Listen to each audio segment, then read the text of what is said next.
Vous devez être le changement que vous désirez voir dans ce monde.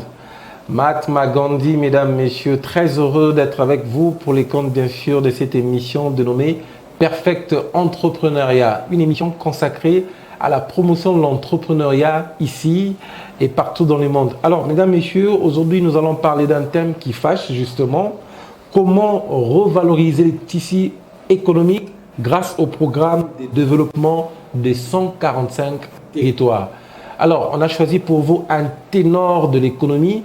Lui, il s'appelle Monsieur Norbert Yamba Yamba. Il est dans son actif cadre de l'IDPES et aussi professeur d'université et aussi panafricaniste, à qui je vais rapidement dire bienvenue. Merci pour l'invitation, cher Arnold. Je suis très heureux que nous puissions débattre de cette question importante parce que l'économie a fait défaut dans notre pays. L'économie a toujours été l'ouvrière de l'homme. Et si l'ouvrier ne sait plus travailler, donc il n'a pas de revenus, et il ne peut pas non plus survivre. Voilà pourquoi nous sommes tombés très fort, simplement parce que l'économie ne joue plus son rôle. Voilà. Alors l'économie, c'est la base du développement d'un pays. L'économie, c'est l'ouvrière de l'homme. Et l'épanouissement de l'homme, c'est ce qui est appelé développement, même si c'est un concept qui est utilisé souvent par les aliénés, quoi. Donc, il y a autre chose que ça. Mais en fait, l'économie, c'est les socles. L'économie, c'est les socles. Alors, M. Norbert Yamba Yamba, panafricaniste, économiste de formation, qu'est-ce qui a affaibli l'économie congolaise? Faites-nous une lecture de l'économie congolaise.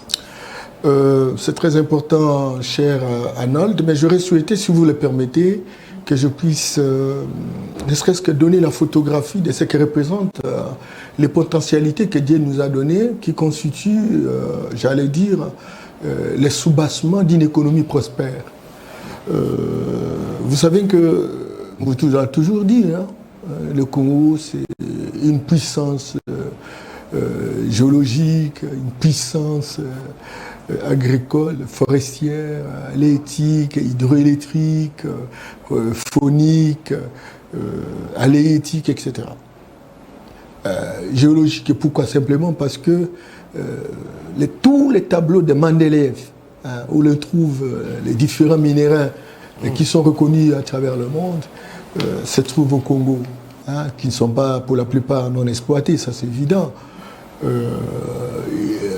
Une étude géologue qui a été faite au Sud Katanga a démontré que le Sud Katanga seulement détient 48 minéraux, dont 12 n'existent nulle part au monde. Et parmi ces minéraux, vous avez le cobalt qui est aujourd'hui le minerai de prédilection, on en a besoin à travers le monde. Le Lualaba et le Haut-Katanga seuls disposent de 65% de la production mondiale. Donc, aujourd'hui, lorsqu'il s'agit de fabriquer des batteries pour les voitures électriques, qui constituent aujourd'hui la réponse par rapport au changement climatique, je pense qu'on viendrait au Congo, et c'est le Congo qui devra fournir ces questions. Il n'y a pas que ça. Le Congo a les lithium. Le Congo a les coltan. 80% des réserves du monde. Vous imaginez? Mais regardez dans notre produit intérieur brut, regardez dans notre budget, ça ne représente pas grand-chose. C'est que ces minéraux-là ne nous ont pas encore servi à quoi que ce soit, et nous verrons. Et la question est pertinente quand vous dites quels sont les blocages éventuels, naturellement, de l'affaiblissement de cette économie. Le Congo, c'est toutes les guerres contre le pays, en fait. Ces tentatives de balkanisation, en fait, où l'on veut diviser le Kivu, on veut diviser le Nord Kivu, on veut diviser le Katanga, le Congo central. C'est parce qu'il y a une géo-information qui démontre très clairement l'immensité des ressources que nous avons et qui sont localisées dans ces différents endroits. C'est cela et c'est comme ça qu'il y a perspective même de balkaniser le Congo en fonction véritablement de ces ressources. Le Congo, c'est une puissance agricole. Elle détient pour l'instant 80 millions d'hectares de terres arables. La dernière perspective de la FAO montre qu'on peut aller jusqu'à 120 millions d'hectares de terres fertiles. Certainement que 40 millions sont dans les marécages, c'est évident, mais vous savez, beaucoup de pays aujourd'hui marécagers utilisent le marécage, même en Chine en fait, pour cultiver et compagnie, etc. Mais nous avons 80 millions ou 120 millions. Nous avons une superbe végétation qui peut supporter 40 millions de gros bétail. Tout compte fait, on n'est pas allé au-delà des 4% en termes d'exploitation. C'est que nous avons encore des potentialités si nous avons des moyens, si nous avons une volonté volontariste, si nous avons une élite éclairée, nous pouvons véritablement changer notre situation. Le Congo, c'est aussi une puissance forestière. Le Congo se trouve dans le bassin du Congo dont il assure le pilotage. Sur 250 millions d'hectares de forêt, et le Congo, seul, dispose de 150 millions d'hectares. Et vous savez, le Congo, j'allais dire, le bassin du Congo vient après le bassin d'Amazonie. Et le bassin d'Amazonie, c'est 820 millions d'hectares. Et nous avons 250 millions d'hectares. Mais nous avons un espace forestier qui a une diversité biologique. À la différence, par exemple, du bassin d'Amazonie. Nous avons tout. C'est un paradis, ça. C'est un paradis. C'est un paradis. Je ne vais pas partager ce que nous disait un prêtre pour dire que Dieu a tout donné au Congo parce qu'il était fatigué. Il avait donné de petites choses dans d'autres pays. Mais fatigué, il a tout laissé. Et on est venu lui dire, mais Dieu, pourquoi tu as fait cette injustice? Il a dit non, je les arrache chez l'intelligence. Vous pouvez venir de temps en temps puiser parce qu'ils ne pourront rien faire avec ça. Bon, c'est une anecdote, ça c'est évident. Il avait raison ou tort? Non, Dieu n'avait pas raison de dire ça. L'analyse du prêtre. Non, l'analyse du prêtre, il n'avait pas raison, quoi. Il n'avait pas raison. Les Congolais ont la richesse et l'intelligence. Eh bien, écoute, mais non, ça se forge, non? L'intelligence, c'est donc... Poursuivez, ça on va revenir. Poursuivez. Okay. Avec la puissance forestière. Avec la puissance forestière. Nous avons des potentialités de 500 millions de mètres cubes de bois. Vous savez, et on n'est pas au-delà de 500 000 mètres cubes de bois l'an. En termes d'exploitation. En termes d'exploitation. Parce que nous avons la capacité d'exploiter de 6 à 10 millions de mètres cubes. On ne fait que 500 000 mètres cubes. Et nous avons des sociétés forestières. À l'époque, nous avions, avant l'indépendance, même après l'indépendance, 180 000 sociétés forestières. Aujourd'hui, ça ne représente pas grand-chose, même pas 10%. Nous avions 169 000 sociétés agricoles. Aujourd'hui, ça ne représente même pas 2%. Vous voyez comment la chute libre. Le Congo, c'est aussi une puissance halieutique. Le poisson. Nous avons dans le bassin de Chilouango, parce qu'il y a le bassin d'Amazonie et le bassin de Chilouango. L'Amazonie, c'est 413 espèces de poissons. 413 espèces. Mais le Congo, dans le bassin de Chilouango, c'est 1500 espèces de poissons. Nous sommes premiers suivis des bassins d'Amazonie. Et regardez les écarts. Et nous importons toujours les poissons chercheurs. Nous allons en Namibie. Moi-même, j'étais coordinateur d'un grand projet de la coopération américaine qui avait la responsabilité de visualiser les potentialités halieutiques de poissons sur le fleuve et dans les différents lacs du bassin. Il a été prouvé que lorsque vous prenez le fleuve de Kinshasa vers Kisangani, avant d'arriver à Mandaka, en Gombe, c'est là qu'il y a une forte densité de poissons qui meurent de vieillesse. Parce qu'il n'y a même pas un petit bateau industriel pour avoir le poisson. Mais vous voyez comment nous importons les poissons chercheurs. Il y a des poissons qui ont duré 40 ans, 50 ans, qu'on nous amène ici sur place. Oh, nous avons... Regardez, dans les lacs Tanganyika, j'ai vu mes propres yeux. On ne va pas pêcher. Les poissons sont refoulés par des vagues sur la plage et les gens ramassent les Mikembika là. Vous les trouvez à Bukavu, vous les trouvez à Uvira, vous les trouvez à Tanganyika, etc. Ben oui. Et donc, nous avons... Tout ça, on a tout ça, on a compris. Nous sommes une puissance. Une puissance forestière, une puissance hydroélectrique. Oui, comme un philosophe disait, Blaise Pascal, l'important, ce n'est pas ce qu'on a fait de nous, mais ce que nous faisons de ce qu'on a fait. Et bien entendu, et c'est là justement que je voudrais arriver. Oui, vous voulez, d'accord. Puissance hydroélectrique, parce que rien... Pour nous dire, avec tout ce qu'on a, comment nous sommes faibles? Bien entendu. Qu'est-ce que justifie? Bien entendu. Mais disons d'abord la puissance hydroélectrique. Simplement parce que nous avons 100 000 mégawatts. On ne peut rien transformer, toutes ces potentialités, si nous n'avons pas l'électricité, si nous n'avons pas l'eau. Mais l'électricité, nous avons 100 000 mégawatts. Sinon, Inga serait le plus grand barrage. Et ça ne représente, dans cette chute-là, qu'à 40 000 mégawatts. Mais aujourd'hui, ce qui est opérationnel, on n'est pas au-delà de 1200 mégawatts. Nous qui avons des potentialités, n'est-ce pas? Justement. 100 000 mégawatts. J'ai visité le barrage d'Akosombo au Ghana, 600 mégawatts, mais qui dessert l'ensemble du territoire. Vous voyez?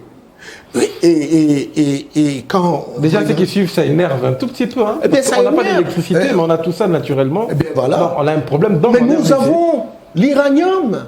Ça représente 33, n'est-ce pas, de la capacité africaine, 33% du monde. Et on aurait pu fabriquer naturellement l'électricité, ce qu'on appelle le nucléaire civil. Nous avons le musée nucléaire qui se trouve à l'université de Kinshasa. Mais va en France, l'électricité, c'est avec le nucléaire civil. Ce que fait Areva au niveau du Niger, au niveau du Mali, eh bien, on aurait pu véritablement, nous sommes plus que le Niger en termes de potentialité d'uranium. Mais on n'a pas l'électricité. Entre-temps, nous avons plusieurs barrages, nous avons plusieurs chutes qui auraient pu servir véritablement. Inga lui-même pouvait desservir l'électricité sur toute l'Afrique. Parmi les projets de NEPAD, c'est-à-dire le nouveau partenariat pour l'Afrique, vous trouvez Inga. Avec le colonel Kadhafi, tout était fait pour que véritablement on puisse mettre des moyens de manière à pouvoir avoir l'exploitation d'Inga. Quand cela ne tienne, nous, en termes de potentialité au monde, nous avons 25% de potentialité hydroélectrique du monde. Dans tous les pays en développement. Vous prenez la Chine, vous prenez l'Amérique latine, vous prenez l'Afrique, le Congo seul détient 25%. Et voilà. Mais en termes de prestance, nous ne représentons même pas 1%. C'est gravissime. Alors, pourquoi cela? Vous savez... Vous n'avez vraiment pas un bon tableau pour la RDC. C'est vraiment un paradis. Oui, on a des hommes, hein. On a des hommes, parce que ce sont les hommes qui... écoutez, quel homme, avec quel ADN ce sont des hommes, certes, parce qu'on sait marcher. Oui, justement, la question en amont était qu'est-ce qui a affaibli l'économie congolaise? Ce qui a affaibli l'économie congolaise. Un tableau, ça c'est très bien. Alors, avec tout ce que nous avions là, ça n'a pas influencé notre PIB. Qu'est-ce qui nous a affaibli? Ce qui nous a affaibli, c'est qu'à un moment donné, lorsqu'il y a eu colonisation, et donc la Belgique s'est installée. La Belgique a créé ses propres sociétés, etc. Et vous savez que le paradigme qui a été mis en place, c'est un paradigme eurocentrique, à rentabilité externe. Ce paradigme était essentiellement axé sur l'exploitation, l'extraction de nos ressources minérales. On extrait ces ressources, on les amène à l'état brut comme font aujourd'hui les Chinois, ils emboîtent les pas à l'Occident. Et chez eux, il y a ce qu'on appelle les industries. Et si c'est le cuivre, si c'est l'or, l'étain, manganèse, cobalt, coltan, etc. Ça a mené à l'état brite. Il faut aller au Katanga, vous allez le voir. Combien de véhicules, 250 véhicules chaque jour, qui transportent plein de minéraux.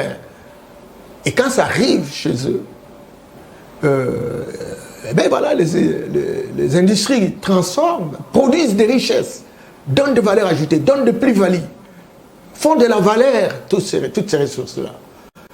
Et ces ressources créent de l'emploi, parce qu'effectivement, toutes ces usines permettent véritablement de créer de l'emploi et les jeunes trouvent du travail. Et ça augmente les richesses, ça augmente les revenus. Ils ont la possibilité d'arranger leurs routes, ils ont la possibilité de construire des universités, ils ont la possibilité de construire des logements sociaux, ils ont la possibilité de bien payer les gens, parce que les gens trouvent du travail étant donné les différentes ressources déjà en exploitation. Mais les ressources qui quittent chez nous n'ont rien fait, n'ont rien gagné. En dehors des sociétés d'extraction, où l'on recrute essentiellement la main-d'œuvre pour travailler comme des amants de muscles, qui ne peuvent pas toucher un salaire, qui permettent véritablement à la personne de changer sa situation. Et donc, nous, on est resté simplement avec les yeux que vous plairez. Et donc, ce paradigme occidental qui donne une théorie générée par Samir Amin, qui est la théorie du centre et de la périphérie. Les centres sont des occidentaux qui considèrent qu'ils ont un idéal civilisationnel et c'est eux qui doivent civiliser le monde et qui doivent avoir essentiellement les industries. Et c'est eux qui doivent véritablement prendre les matières premières qui se trouvent chez nous pour aller les transformer chez eux. Et ils nous renvoient les produits manufacturés. Et c'est eux qui doivent choisir nos dirigeants. Parce que nos dirigeants doivent jouer le rôle de courtiers, de commissionnaires, au service de puissance d'argent. Et c'est eux qui doivent véritablement nous utiliser comme des amants de muscles chez nous. Et que toutes les propriétés que nous avons en termes de ressources, en termes de potentialité, leur appartiennent. Et donc, affaiblissement comment? Parce que quand ils sont venus, ils ont commencé à exploiter, mais, cher Arnold, ils ont fait une répartition. Il y a une littérature abondante sur cette question par Ziegler qui vous dit qu'il prenait 80% et il laissait 20%. Avec les 20%, il construisait des routes, les routes que nous avons trouvées. Ils ont fait des aérodromes, ils ont fait justement des endroits ou des routes d'intérêt qui permettent véritablement d'orienter le produit qu'ils prennent ici vers l'exportation, le Congo central. Et ça leur a permis 20%. Alors maintenant, malgré, parce qu'ils avaient beaucoup de sociétés, ça générait aussi des ressources, malgré l'extraction. Et à l'époque, en 1960, le Congo comptait 44% des recettes en devises qui provenaient du secteur agricole. Et je vous ai dit qu'on était au-delà de 169 000. 169 sociétés agricoles. Mais bon, on avait des recettes. Le secteur de l'éducation ponctionnait 26%. C'est ce qui faisait qu'en fait, même à l'université, on payait les bourses, on avait la restauration, on avait les transports, etc. C'est très important. Et à l'époque, en 1960, parce que les Belges venaient à l'accession de notre pays à l'indépendance, le Congo-Kinshasa, par rapport à ce qui était fait par les Belges, était un pays en revenu intermédiaire. C'est-à-dire, au même titre que le Canada, qui est devenu la 8e puissance économique mondiale, au même titre que la Corée du Sud, qui aujourd'hui, à l'époque, en 1960, la Corée du Sud avait 268 $ par habitant par an. Nous avions 368 $ par habitant par an. On était au-dessus de la Corée du Sud. Aujourd'hui, la Corée du Sud... Quelle année donc, à la veille de l'indépendance. Avec le leadership de Belge. Le Belge. Et même quand on est au début avec Azamboubou, etc., les choses se sont dégradées quand le régime militaire... On avait une économie forte. Une économie forte. On avait une économie forte. Lors de la colonisation. Prospère. La colonisation, mais bénéficiaire potentiel, ce sont les Belges. Mais quand même, on était... Mais on était... Plus que les Canadiens. Bien entendu, parce qu'ils savent même nourrir leurs chiens. Et à l'époque, nous étions considérés... Malgré cette colonisation. Bien entendu. Alors, justement... Et il faut que je termine par là. Allez-y. Alors maintenant, la Corée du Sud aujourd'hui, c'est 1300 milliards de produits intérieurs bruts. Le Congo, qui les dépassait en 1960, a 54 milliards de produits, de produits intérieurs bruts. Le PIB. Le PIB. Et l'Afrique du Sud, au même titre que nous. Donc, à l'époque, nous étions au même niveau que l'Afrique du Sud, de blancs. Mais, les Congo. Bien entendu, mais aujourd'hui, l'Afrique du Sud, c'est un pays émergent. Parmi les 5 BRICS, mais 400 milliards de dollars de produits intérieurs bruts. Le Congo est toujours à 50-54. Nous étions au même titre. Oui, j'ai parlé de la Corée du Sud, j'ai parlé du Canada, j'ai parlé de l'Afrique du Sud. Alors, les Blancs sont partis. Ils ont mis en place un autre système. Et qui a mis en place? Ce sont les Américains et les Soviétiques qui sont des vainqueurs de la Deuxième Guerre mondiale. Ils n'ont pas été à la colonisation.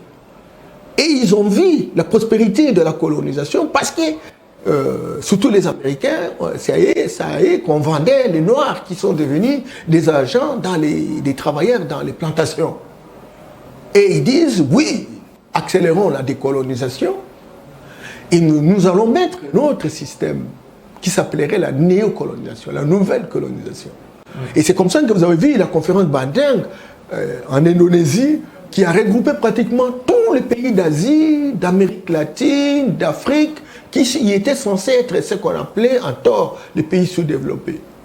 Et c'est là que se décidera la création du tiers-monde et l'engagement des Américains et des Soviétiques d'accélérer le processus de décolonisation qu'on appelle à tort indépendance. Et c'est comme ça que de nos leaders ont commencé à émerger, effectivement, sous l'accompagnement des Américains et des Soviétiques. Alors, maintenant qu'on arrive dans les indépendances à partir des années 60, certainement qu'il y avait des pays qui étaient déjà décolonisés à 57, avec Kwame Nkrumah au Ghana, 58, Sékou Touré qui a désavoué le général de Gaulle, nous on est arrivé à 60. Etc. Et donc, maintenant, il y a des puissances qui ont gagné la Deuxième Guerre mondiale qui commencent à surveiller pour restaurer la même situation que les colonisateurs. Alors maintenant, on divise, à l'époque, l'Afrique à des obédiences. Il y a les progressistes, c'est-à-dire ceux qui sont sous la direction des soviétiques, des communistes, et vous avez les modérés, ceux qui sont sous la direction des Américains. Et l'Afrique est divisée. Cela a créé ce qu'on a appelé la guerre froide. Est-ce que vous me suivez, Arnold? Alors maintenant, la guerre froide s'écraigne. Nous quittons un système de colonisation vers un deuxième système de colonisation. Et alors maintenant, tous nos leaders qui ont domestiqué le velléité d'émancipation, des gens de la trempe de Patrice Lumumba, la trempe de Modibo Keïta, de Sylvanus Olympio au Togo, Modibo au Mali, Kwame Nkrumah au Ghana, Sékou Touré en Guinée équatoriale, en Guinée-Conakry, Amilcar Cabral, n'est-ce pas, en Guinée-Bissau, Nasser en Égypte, etc. Ben Bella en Algérie. Tous ces leaders-là avaient des ressentiments nationalistes et ils voulaient s'approprier véritablement de nos richesses. Alors maintenant, comme il y a guerre froide, les deux se sont entendus pour que chacun protège naturellement ses espaces. Alors pour protéger ces espaces, Arnold, alors maintenant, il faut changer les gens, faire partir les civils et mettre les militaires pour asseoir une discipline de fer. C'est venu le moment, n'est-ce pas, de l'Afrique des colonels. Premier coup d'abord on a tué Lumumba parce que Lumumba parlait déjà de l'indépendance économique et il disait que l'indépendance politique ne peut être véritablement souveraine que lorsqu'on aura l'indépendance économique, et l'indépendance économique reste un défi. Et il avait raison. Et les Belges, les Américains, quand ils ont entendu comme ça, c'était un homme à battre. Et on leur a battu. Est venu naturellement le deuxième assassinat, celui de Sylvanus Olympio, qui, avec les francs français, il voulait changer. Et voilà, donc il veut changer l'économie. Il faut tuer. On a tué tous ces leaders. Kwame Nkrumah, qui était le patrien de patriarche, etc. Il a subi un coup d'État, c'est un militaire qui les remplace. Sylvanus Olympio, c'est un militaire qui les remplace. Kasavubu, c'est un militaire qui les remplace. Presque partout en Afrique. Et ils ont mis en place des régimes qui fonctionnent dans une sorte de dictature perfectionnée. C'est que les dirigeants n'ont aucun droit de regard. Non, les dirigeants n'ont pas de compte à rendre à leur population. Les dirigeants sont des courtiers, des commissionnaires au service de leur puissance, de puissance d'argent. Et on a mis en place des États patrimoniaux, c'est pas, à vocation, à mendicité internationale.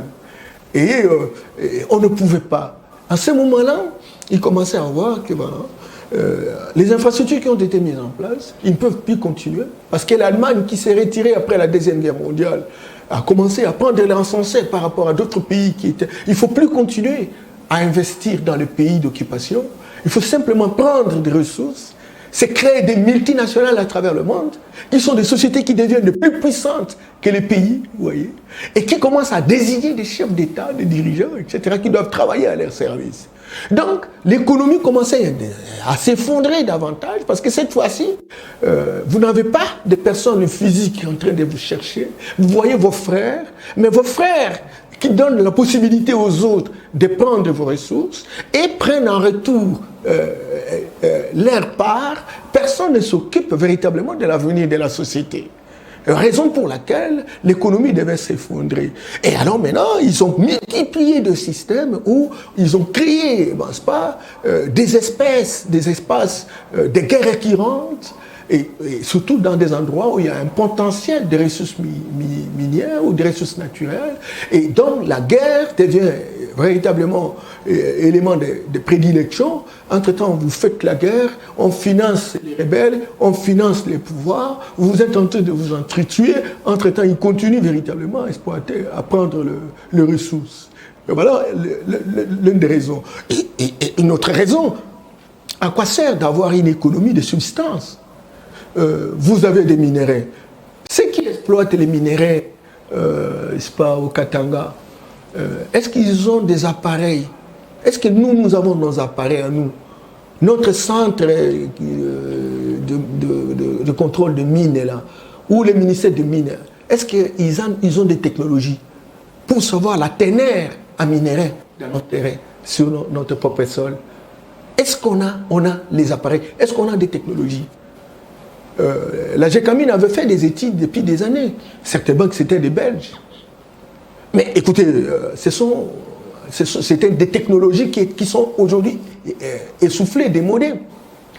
Un Chinois qui arrive avec une nouvelle technologie, ils ont plus de 650 brevets sur les technologies. Mais ils peuvent voir 50 km en dessous du sol pour voir quelle est la quantité de minéraux qu'il y a là-dedans. Et puis quand on signe un contrat, on leur donne des espaces, mais on ne détermine pas la quantité d'exploitation. Et même si on déterminait la quantité, les Chinois, ils vont quadriller et ils exploitent. Qui les contrôle? Qui sait combien il y en avait dans l'espace? Vous savez, le président Alpha Condé en Guinée a eu des problèmes parce qu'il y a eu une sorte d'acquaintance entre les Français et les Chinois. Il dit, oui, nous sommes le troisième pays producteur de bauxite, nous n'avons pas d'intérêt par rapport à ça, nous ne gagnons pas grand-chose, j'arrache le marché aux Français, je donne aux Chinois. Mais vous les Chinois, vous n'allez pas faire comme vous avez fait au Congo, où vous exploitez, vous signez un contrat de 6 milliards de dollars, mais on ne sait pas quelle est la quantité que vous devez exploiter. Et surtout, il n'y a pas une technologie qui a démontré la teneur de ce que vous allez exploiter. Ils ont signé un contrat de 6 milliards de dollars. Bien entendu, bien entendu.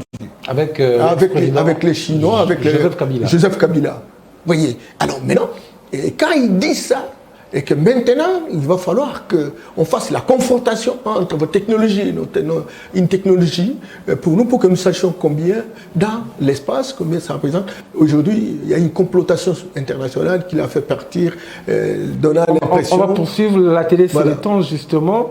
Il y a à boire, à manger à ce sujet. Et je peux dire, on peut conclure aujourd'hui que les Blancs ont eu une grande vision par rapport à nous, le noir, et qui expliquerait justement la théorie de la racialisation.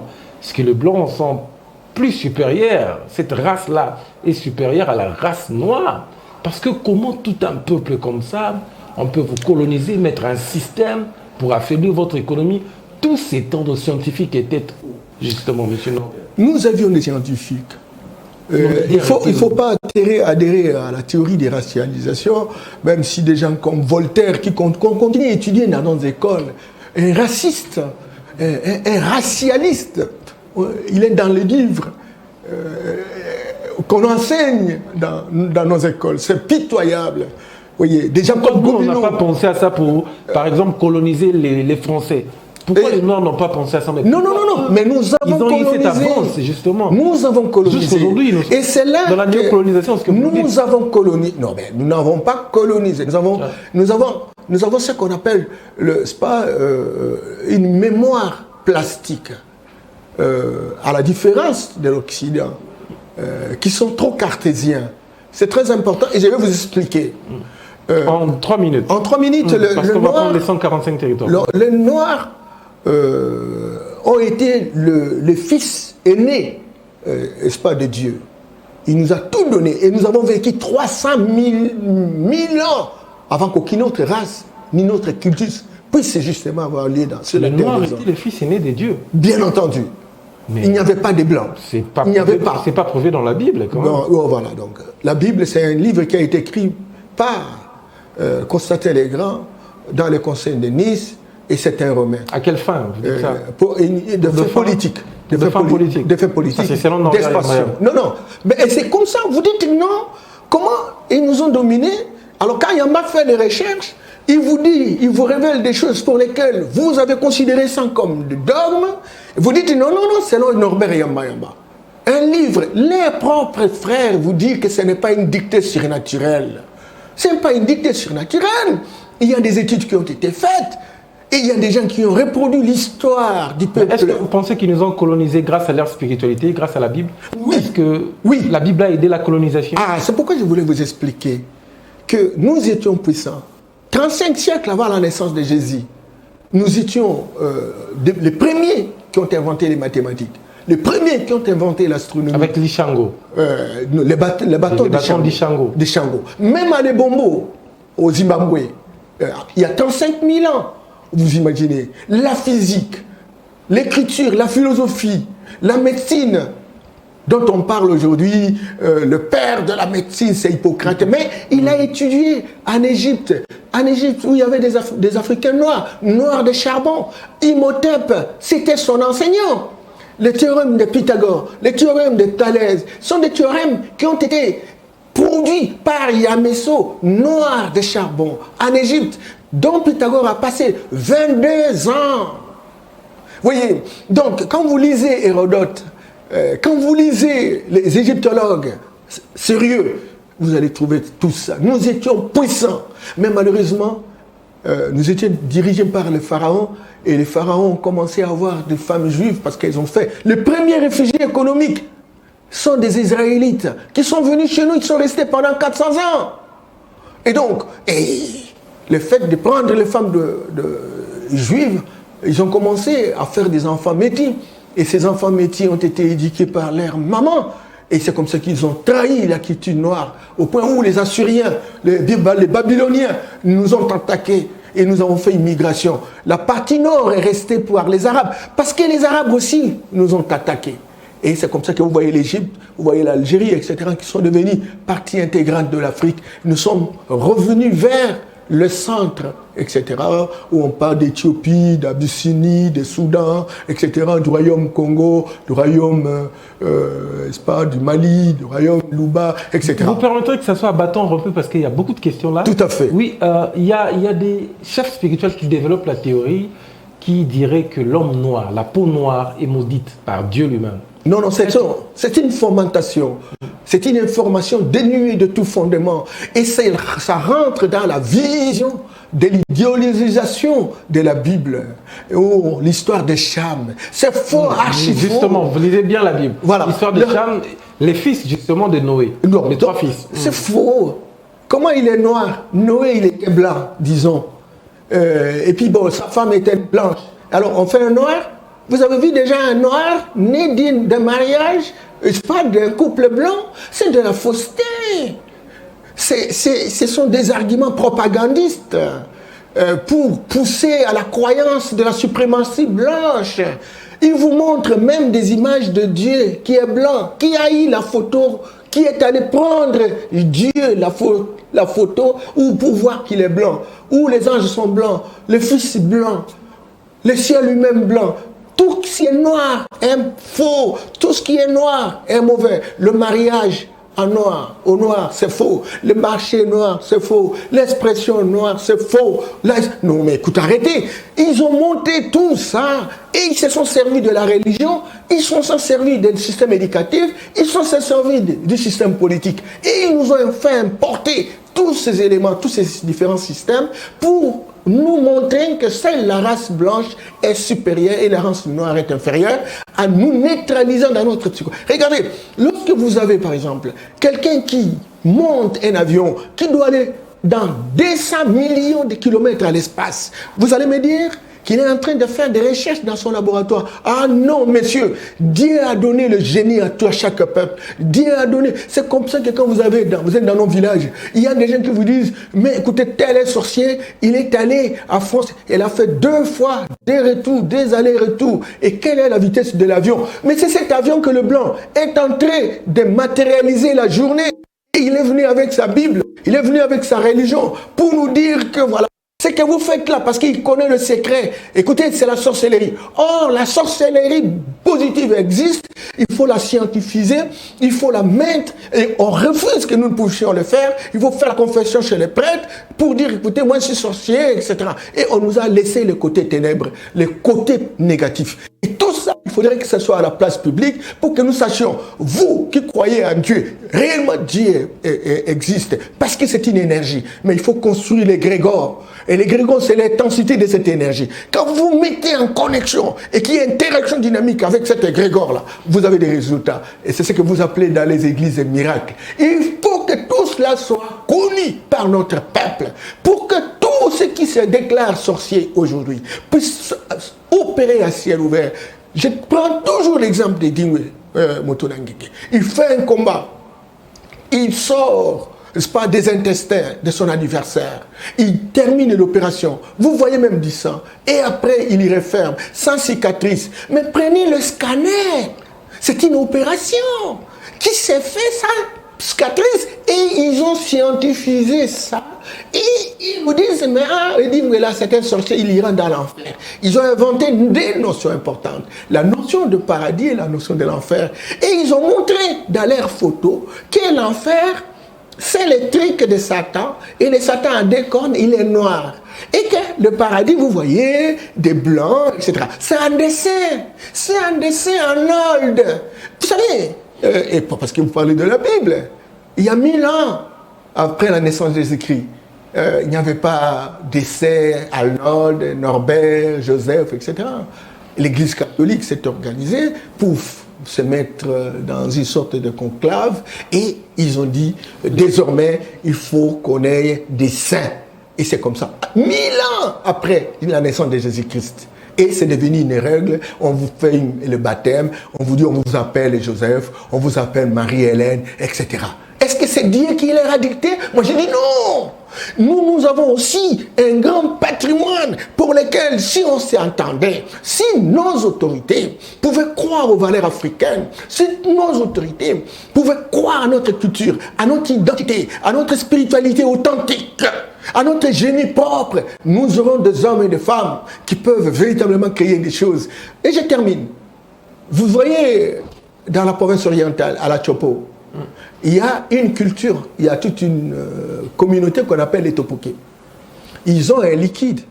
Quand on t'articule dans les yeux, tu peux voir en demi-kilomètre. Et alors, c'est ça qu'ils ont fabriqué satellite.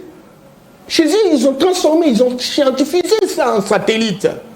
Regardez, à l'équateur, chez les Agnelles, du côté de Boujala, vous savez, dans le sud d'Oubangui, il y avait la guerre presque.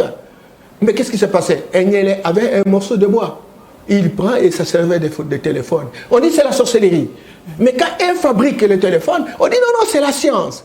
Et nous avons manqué parce que les prêtres ne nous ont pas dit la vérité. Et les mêmes prêtres, les mêmes pasteurs, les mêmes imams sont allés à Chine.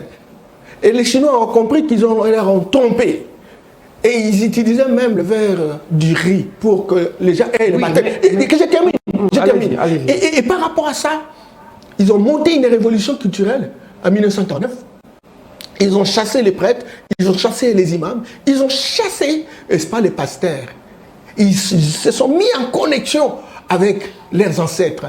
Et ils ont commencé à inventer. Aujourd'hui, il y a 650 en Chine. Et bien, quand on invente la caméra, on peut multiplier la caméra, on peut vendre, on peut avoir des revenus, on peut construire des maisons, des routes, etc. Voilà. Vous pensez, comme nous parlons de développement aujourd'hui, vous pensez que pour nous, les Congolais, les Africains, il faudra qu'il y ait un retour à l'authenticité pour booster notre développement? Tout à fait. Nous devons savoir où nous avons chaviré et pour revenir au point de repère et partir de point de repère. Mais si c'est ça la condition sine qua non pour booster notre économie, pour booster notre social, pour booster notre pays, pour booster notre continent, vous pensez que les Américains, par exemple, les USA, ils ont fait quel retour pour se développer, pour être la plus grande puissance mondiale? Ils sont en communion avec leurs parents. Les Américains. Les Américains sont en communion avec leurs ancêtres. Mais la Bible, ils les États-Unis, je parle des États-Unis. Oui, bien entendu. Les États-Unis d'Amérique. Mais oui, c'est le pilote de prédilection. Ils avaient un président noir, justement. Bien entendu. Dont sa mère est américaine. Justement. Bien entendu. Bien entendu. Mais il n'a pas tous les secrets. Ils ont les écoles ésotériques, philosophiques, où on initie les gens. Excusez.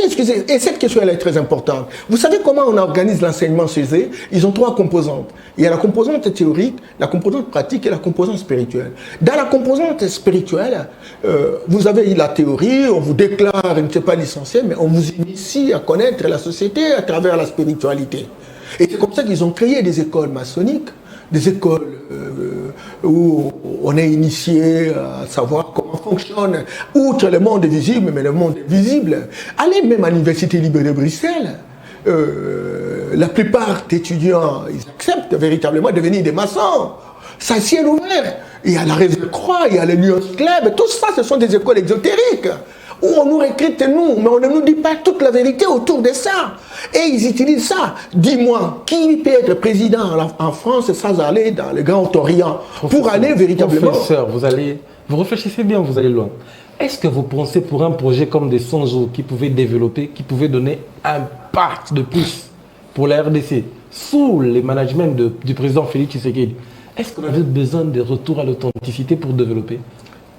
Est-ce qu'on avait besoin, ou on avait besoin de l'homme? Non, mais écoutez, il y a ce qu'on appelle, il y a 3 compartiments dans la recherche des solutions. Est-ce que nous, on n'a pas un problème d'homme? Excusez, mais l'homme qui a été fabriqué, c'est un homme qui a été fabriqué selon le besoin, selon la volonté de l'Occident. Nous ne sommes pas ce que nous devrions être. Nous sommes ce que les autres voudraient.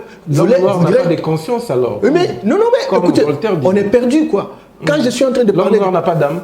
Non, il y a l'âme, mais une âme fabriquée au modèle, souhaité par les autres. Vous également, vous n'avez pas d'âme. Non, pourquoi je réfléchis? Je réfléchis pour que nous puissions revenir au repère. Comment vous avez fait pour devenir ce que vous êtes devenu? Il faut beaucoup d'engagement, beaucoup d'interrogations, beaucoup de questions questionnantes. Pourquoi? Simplement parce que j'ai fait mes études de développement. Et puis bon, j'ai circulé à travers le monde, 65 pays. Jean-Paul Sartre qui dit l'important, ce n'est pas ce qu'on a fait de nous, mais ce que nous faisons de ce qu'on a fait de nous. Bien entendu. Qu'est-ce que les chefs de l'État, par exemple, Félix Tshisekedi, fait de la RDC? Lui, par exemple. Mais il est en train de se battre. Parce que c'est là que je voulais vous dire qu'il y a 3 types de solutions. Il y a les solutions court-termistes, c'est-à-dire à moyen terme, en court terme. et des solutions à moyen terme et des solutions à long terme. Lorsque vous êtes un chef, parce que les gens ont besoin, n'est-ce pas, de trouver des solutions par rapport à la situation pour ne pas disparaître.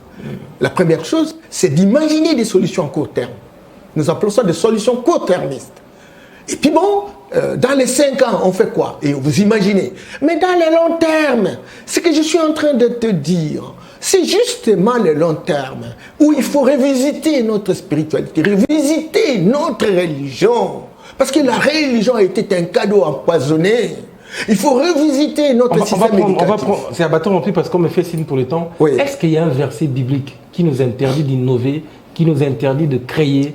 Est-ce que vous avez déjà trouvé un verset biblique qui bloque le développement d'un pays? Non, il n'y en a pas. Mais simplement parce que nous avons rompu la connexion entre la physique et la métaphysique.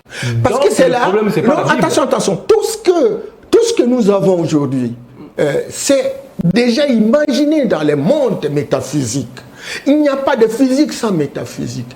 Or, la Bible nous a appris que tout ce qui est métaphysique est diabolique. C'est l'enfer qui est le résultat final. Et nous avons rompu l'inspiration qui aurait pu nous servir. Et je termine pour les Américains qu'en 1947, avec le président Truman, il a réussi à signer un contrat avec les ovnis, ce qu'on appelle les extraterrestres, qui se retrouvent dans la galerie de leurs ancêtres, dans la galaxie de leurs ancêtres, et qui leur ont donné, n'est-ce pas, une intelligence inouïe pour découvrir, générer, n'est-ce pas, des inventions, etc. Oui. Le grand problème, c'est que nous ne sommes plus en connexion avec nos ancêtres. On nous a dit que nos ancêtres... Vous pensez que la sorcellerie va nous aider? La sorcellerie doit être scientifisée. Le véhicule qui a été fabriqué en 1912, c'est différent du véhicule fabriqué aujourd'hui en 2021. Mais ce téléphone ici, c'est le professeur Jean Bélé, au Capien congolais. Il n'avait pas besoin de la sorcellerie. Il a copié. Il a copié. Attention, mon cher ami. C'est que nous pouvons copier, nous pouvons fabriquer des bics. À quelle échelle? Est-ce que l'originalité... Si lui, il a copié, que font les Chinois exactement que vous vantez? Les Chinois ont utilisé la méthode de la machine inverse. Ils ont commencé par copier. Merci beaucoup. Ils ont commencé par copier. Professeur Norbert Yamayama, on doit prendre les projets de développement des 145 territoires. C'était la très bonne partie. Je rappelle, mesdames, messieurs, qu'on aura des séries d'émissions avec monsieur Norbert Yamayamba. Je pense que ça sera chaque samedi où on va avoir des séries d'émissions, des discussions comme ça. Il va commencer à nous expliquer au fait... Mais je ne viens pas ici comme professeur. Je viens comme monsieur Yamba ayant reçu la mission des ancêtres pour éclairer notre société. Vous aussi, vous avez reçu la mission des ancêtres. Pourquoi je le fais? Bon, je gagne quoi en venant ici?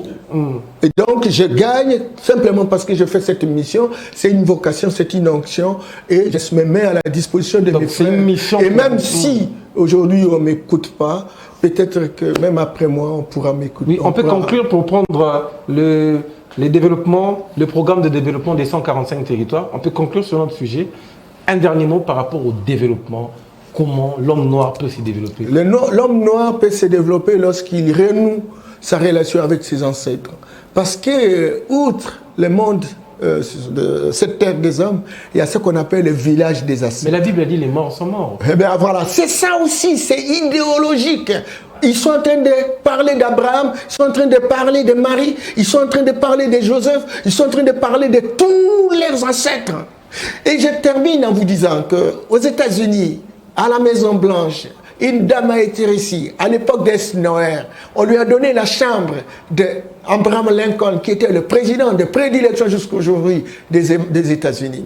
Cette dame a vu la nuit venir Abraham Lincoln, qui l'a interrogé, qui lui a posé des questions. La femme tremblait. Le matin, lorsqu'il se retrouvait sur un déjeuner avec le président Eisenhower et sa femme, et il leur a raconté ce qu'il a vu la nuit. Le président et sa femme, au lieu de s'étonner, ils ont dit, mais écoute, non, il n'y a pas grand-chose. Vous savez, cet homme, lorsque l'Amérique est en difficulté, il est souvent agité, il vient, il nous inspire et il y rentre. Donc, dans chaque société, il y a des êtres méritants, des ancêtres divinisés, des esprits de Dieu incarnés dans le corps humain, des gens comme Fumu Kimbangu, des gens comme Patrice Lumumba, des gens comme Etienne Tshisekedi, des gens comme Laurent Kabila. On peut les évoquer. Vous allez à France, sur la place de Paris, vous trouvez une maison où on a enterré la tombe de Napoléon. Aujourd'hui, qui sont en situation d'essoufflement, il y en a des gens qui les évoquent pour être inspirés. Nous, on a coupé tout. Les morts sont morts. Ça, c'est l'Occident. Mais entre-temps, au festival de Nevada aux États-Unis, où ils sont en tenue d'Adam, ils sont en train d'évoquer leurs ancêtres pendant une semaine pour qu'ils puissent diriger le monde. Et quand ça arrive chez nous, quand vous mettez en tenue, n'est-ce pas, ancestral, vous êtes le diable, vous allez à l'enfer. Parce que c'est là qu'il y a des ressources, des énergies qui doivent nous aider à avoir la clairvoyance nécessaire pour bien maîtriser notre environnement, pour bien maîtriser notre société et développer notre société. Voilà le secret. Voilà le secret. Et je dis qu'aujourd'hui, plus que jamais, il faut qu'on ait des dirigeants qui aiment l'Afrique, des dirigeants qui peuvent organiser des grands congrès pour réunir, pourquoi pas les églises traditionnelles, les églises autochtones, les chefs de coutumiers. Ensemble, nous faisons quoi pour bouger l'Afrique? Monsieur Norbert Yamba, le panafricaniste, si aujourd'hui vous devenez conseiller principal du chef de l'État, à l'oreille du chef de l'État, qu'est-ce que vous pouvez lui souffler pour lui dire quels sont les secteurs clés que le chef de l'État peut s'investir pour booster l'homme congolais, pour booster l'économie congolaise? Quels sont ces secteurs-là? Le secteur de l'éducation, la base basique. Parce que l'homme naît, il ne connaît rien, il apprend. Et quand il apprend, c'est pour connaître sa société et être utile dans sa société, transformer sa société, bénéficier de sa société.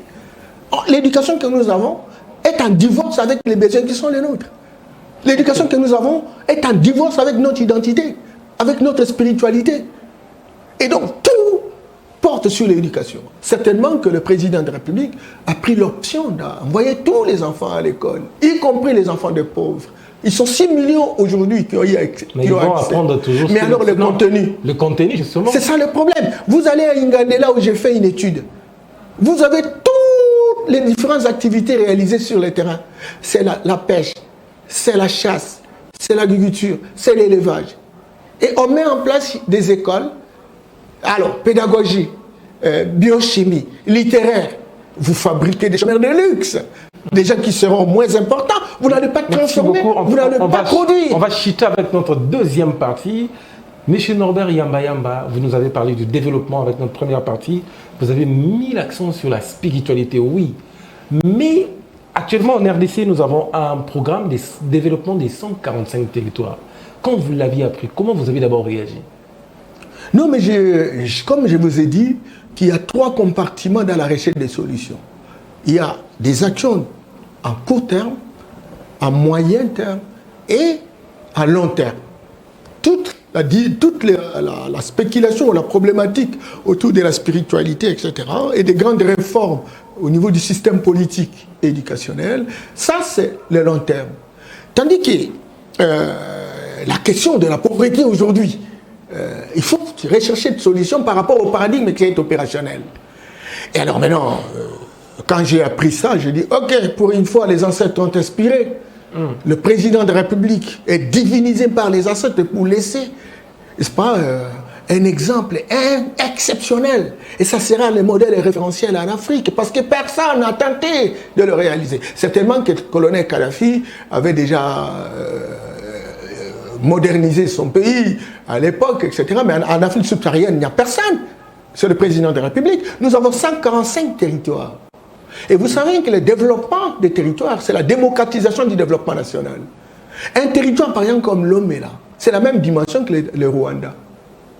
La ville de Kinshasa, par exemple, c'est 10 fois plus que la République de Sao Tomé-Principe. Vous vous imaginez? Et alors maintenant, nos territoires sont des pays. Et aujourd'hui, au niveau du territoire, sincèrement, il faut y aller. Vous êtes des Quinois. Moi, j'ai l'occasion d'y aller presque chaque mois. À l'époque, lorsque nous on était jeunes, vous allez dans un territoire, vous trouvez l'administrateur du territoire, logé dans une maison en dur, superbement équipée. Vous voyez le bâtiment administratif, superbement équipé. Vous voyez les chefs de service, que ce soit agriculture, que ce soit environnement, que ce soit infrastructure, etc. Chacun a une maison en dur, équipée, avec les meubles, les mobiliers de l'État. Et vous avez la prison bien construite. Les gens mangent régulièrement. Il y a quelqu'un qui fait le monitoring, etc. Et quand vous allez dans les secteurs, parce que les territoires sont subdivisés en communes, secteurs et chefferies. Nous courons vers les temps. Bien entendu. Et donc, et quand vous regardez les routes... Je voulais dire rapidement qu'en RDC, comme on a dit avec vous, on a un problème d'hommes. Et vous comprenez très bien ce qu'il faut pour le développement des RDC. Est-ce qu'on peut dire que, rapidement, nous citons, merci mon réalisateur, quelle est la personne qui peut booster ces secteurs-là? Qui peut être le manager de ce projet-là? Non. Il doit se comporter comment? Non. Le leadership, ce n'est plus un seul leader, une seule personne. Peu importe ses qualités. Le leadership, c'est l'ensemble de personnes qui sont recrutées dans un système et qui s'interagissent et qui construisent la performance de l'institution. Norbert Yamayama peut jouer quel rôle, rapidement, pour le développement des 140 territoires? Non, mais ça dépendra du chef. Mais au moins là, moi, je suis spécialiste de la non-spécialisation. C'est-à-dire que j'ai des leaders qui voient un peu plus dans plusieurs secteurs. Je suis développeur, je suis bien pour manager, je suis bien pour encadrer, faire la coordination, suivre les gens, déterminer des orientations, déterminer les résultats et interroger ces résultats en ayant tel ou tel délai, etc. Et aller en direction de la population pour construire l'appropriation. Ça, ce sont des formations, 17 d'ailleurs, que j'ai réussi à travers le monde et qui me permettent véritablement d'avoir une vision consolidée et polyvalente de la société. Et ça, Norbert Yamayama serait aussi d'une utilité naturellement si il advenait que les chefs nous fassent confiance. Oui, mais avec le temps qui nous reste, bientôt là, c'est les élections. Est-ce que vous pouvez finir avec ce projet-là, le développement des 145? Quand on ne commence pas, on ne commencera jamais. Ce sont des projets d'infrastructure et d'amélioration de l'économie au niveau rural. Et les infrastructures, c'est question seulement de retrouver une institution ou une entreprise très professionnelle qui est capable de construire, par exemple, 1000 écoles. Et encore que il faut identifier ceux qui peuvent faire ce travail à travers les différents territoires ou différentes provinces. Et donc cela est possible. Cela est possible. Mais moi je dis qu'avec les 2 ans, par rapport à ce qui est prévu, on peut aller jusqu'à 80 ou 90%. Donc c'est 2 ans. C'est 2 ans. 90% des réalisations. Des réalisations. Avec quelle personne? Norbert Yamayama ou d'autres personnes? Non. Mais écoutez, c'est un projet. On a déterminé un certain nombre de garde-fous. Norbert Yamayama ou quelqu'un d'autre. Mais il existe un montage. Attention. Il y a un montage institutionnel où il y a le comité de pilotage dirigé par le président de la République, regroupant pratiquement tous les gouverneurs, y compris les ministres. Il y a un montage de pilotage stratégique et un pilotage opérationnel. Et à chaque niveau, il y a un monitoring. L'IGF faisant aussi son travail, la Cour des comptes faisant son travail, les cours et tribunaux poursuivant les infractions. Dans un système de surveillance mutuelle, on peut arriver à réaliser des choses. Soyez-en rassurés. Alors, nous sommes malheureusement arrivés à la fin. Une très belle émission. Merci à vous, M. Norbert Yamayama, d'avoir accepté notre invitation. Merci, Arnold. Votre dernier mot, vous allez faire la conclusion de tout. Du développement, du projet des 145 territoires, de la spiritualité comme vous aimez bien. Faites-nous une conclusion et puis on va se quitter en beauté. Merci beaucoup. Il y a beaucoup de gens, quand il est chez lui, il dit que le développement, c'est facile. Quand quelqu'un a le pouvoir, il est capable de le réaliser. D'abord, le développement lui-même, c'est un concept très aliéné, peu importe. Mais cela n'est pas si facile qu'on le croit. Et le développement, c'est d'abord avoir son génie propre. Être capable de transformer ce que Dieu nous a donné comme potentialité. Nous les avons, nous ne manquons pas, mais nous devons avoir notre génie. Et ce génie s'épuise naturellement dans la spiritualité, où nous sommes capables... Encore la spiritualité. Nous sommes capables, encore. Mais on va peut-être découvrir. D'inventer des technologies que nous pouvons mettre ça dans nos programmes scolaire, académique. On me fait signe qu'il faut que j'arrête. La spiritualité, là, c'est Jésus ou c'est les ancêtres? Non, la spiritualité est naturelle. L'homme est à l'image de Dieu et il a réussi une partie de Dieu et il est capable de fonctionner comme Dieu. C'est pas Jésus. Jésus, c'est un ancêtre divinisé des Israélites. Merci beaucoup. Nous, on a connu des ancêtres divinisés, mais nous sommes aussi à l'image de Dieu, nous sommes aussi dépositaires de Dieu et nous sommes capables de profiter de nos ressources. Merci beaucoup. Pour que nous puissions véritablement booster notre environnement. Yamba, coupez ce qui vous intéresse. Prochainement, ça sera comment développer un pays grâce à la vraie spiritualité. La semaine prochaine, ça sera encore avec M. Norbert Yamba. Cette fois-là, on va parler de la spiritualité et du développement. Merci on va beaucoup. laisser le temps pour ça. Alors, vous étiez très nombreux en train de suivre cette émission, cette belle émission, dirais-je. Si vous avez aimé cette émission, dites un grand merci à notre directeur de programme, M. Florent, et à M. Fia, et à toute mon équipe technique, et aussi à mon invité, M. Norbert Yamba, qui m'a aidé à faire une très belle émission. Surtout aussi à notre DG Peter Tiani, à qui on dit bon séjour là où il est au Cameroun. Coup de chapeau, Peter, on est ensemble. Les vaillants soldats. Voilà l'innovation, voilà ce que nous cherchons si on devient des entrepreneurs. Chacun là où il est, pas pour seulement parler français, mais pour générer des ressources. Il faut profiter aussi du génie propre pour aller de l'avant. Merci beaucoup. Ce n'est pas parce que les choses sont difficiles que nous n'osons pas, mais plutôt parce que nous n'osons pas que c'est difficile. Voilà. Frédéric Sénèque, sinon portez-vous bien. C'était à la présentation Arnold de Tiani. Bonsoir chez vous.